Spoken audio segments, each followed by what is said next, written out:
What's the wildest thing you've seen a parent allow? After school ended, I sat on a bench near the gate, scrolling through my phone and waiting for my little cousin's teacher to finish her meeting so we could leave. The day felt peaceful, but that didn't last. A small boy, maybe 4 years old, started running around like he owned the place. He wasn't just playing, he was causing chaos. He kicked over empty chairs, pushed them down, and screamed loudly. At first I thought he was just excited, maybe a little hyper, but then he ran up and kicked me. It wasn't playful. It was the kind of sharp pain that makes you see white for a second.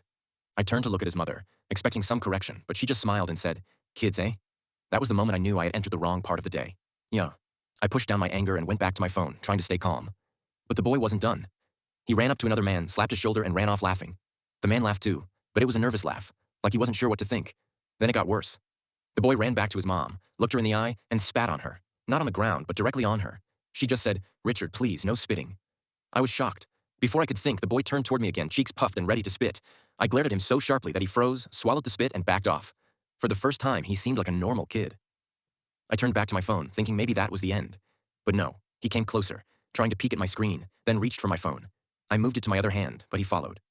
So I raised the phone up, and he started to cry. That's when his mother spoke again, completely serious, and told me to give him the phone so he wouldn't cry. I looked at her, then at the boy, and asked if she meant my phone. She said yes, because he'd cry otherwise. I told her to let him cry. She looked shocked, like she had never heard someone say no to a child in her life. Before she could answer, the man who had been slapped earlier jumped into the conversation. He scolded me, saying the phone wasn't worth the child's tears and adding something about how I must not have kids if I could say such a thing. I told him I did have a son, and he looked even more offended. I said my son would never act like this, and if he did, crying would be the least of his problems. The mother called me mean and started hugging her boy like he was a victim of abuse. That's when the other man did something truly insane. He pulled out his own phone and handed it to the boy. The boy smiled for the first time. Then, with both hands, he raised the phone above his head and smashed it into the ground.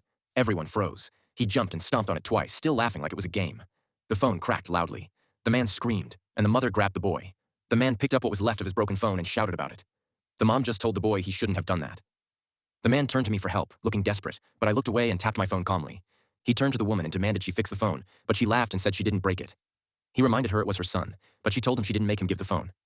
He got so mad and said she couldn't leave until the phone was fixed, but she told him to leave her alone.